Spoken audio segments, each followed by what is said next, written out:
Hi, I'm Rick Lobdell, and I'm doing a new article for Concrete Decor magazine. Typically I use time-lapse photography and I don't get to talk very much. But this time I felt it would be a good idea to try doing a video where you actually get to hear me and let me talk about what I'm doing. For this article, I'm using sponge rollers and solid color sealers for pool decks and patios that I do all the time. And I'm going to show you some technique real quick that I use to utilize basic colors, solid colored sealers, and a sponge roller in making awesome floors. Easy and effective and not very expensive. I've been doing these kind of floors for probably since I started, so 15 years now. Mostly pool decks. I use light colors like you see here as my base colors most of the time. Every once in a while I use a darker color like this one. Most of the time I keep it light, and that keeps the heat down on them also.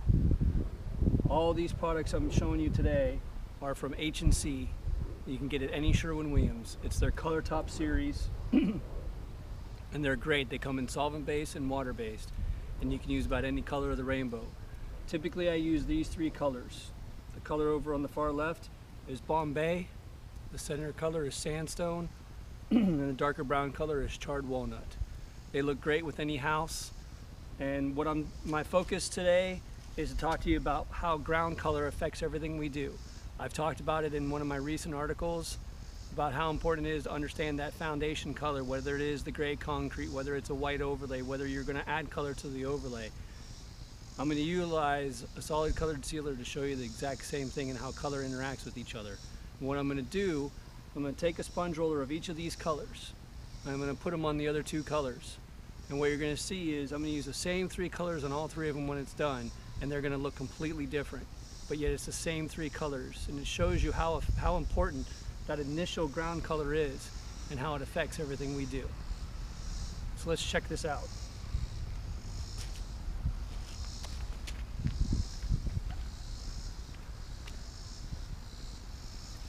So first I'm going to start with Sandstone on top of the Charred Walnut, on top of the Bombay, and I'm going to put it on top of the Charred Walnut.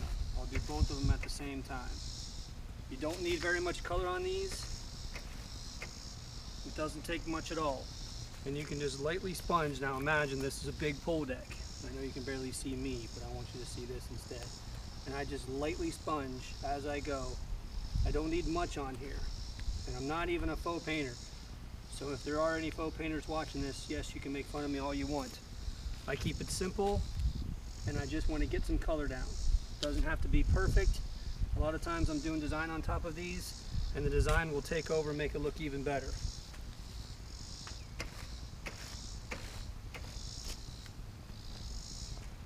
So you can see the difference in the same color on top of that light color compared to the same color on top of a dark color.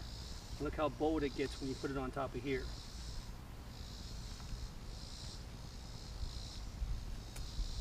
Keeping it nice and light. I'm barely touching the ground with this thing at all.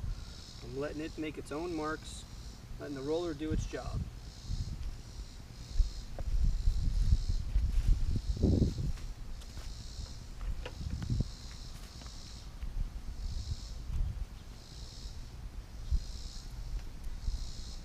Okay, now I'm going to take the Charred Walnut over top of the lightest one and the medium one.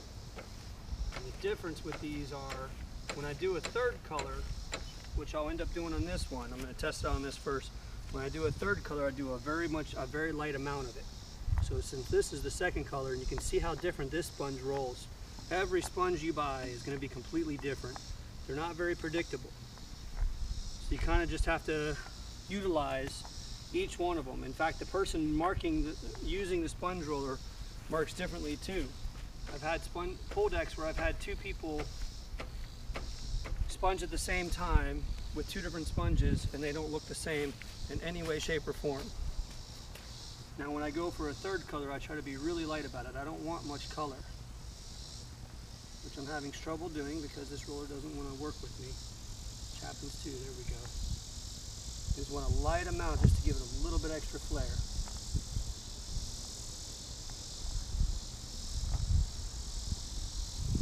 Just like that. Now, see what happens when we add the light color to each of these.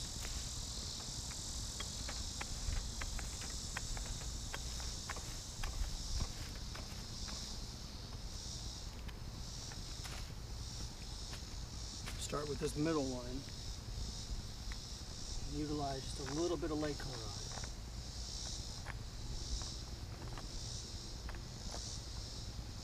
I'm just randomly rolling it. I'm not rolling really long strokes. I'm not really utilizing the entire sponge to its ability.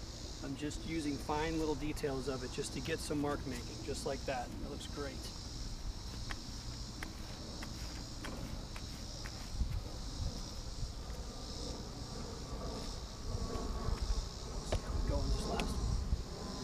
Nice and light. No, instead I'm going to put a bunch down, which is fine. Looks good. The more inconsistent, the better. Of course, that's harder to do than it is to say. But the great thing about it is, if I don't like one of these, I can go back with the original base color, and I can fine-tune them and make some of the color disappear. So, like for example, if I didn't like this little spot right here, when it's dry, I can take the darker color and re-sponge right through it and make it look like I barely sponged it at all.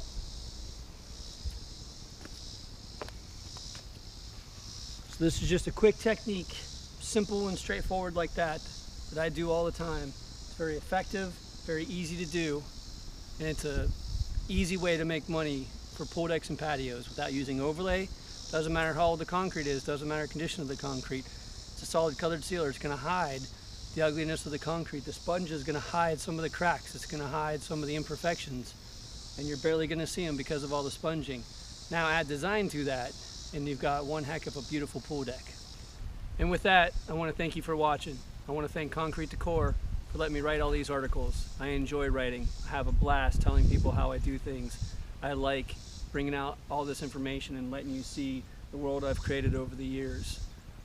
So thank you very much, Concrete Decor, for letting me write these articles. Feel free to email me at rick@concretemystique.com and let me know anything else you want to learn from me.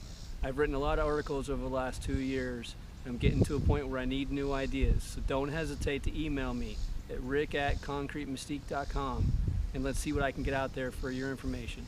Have a great day and keep that decorative concrete going. Thank you.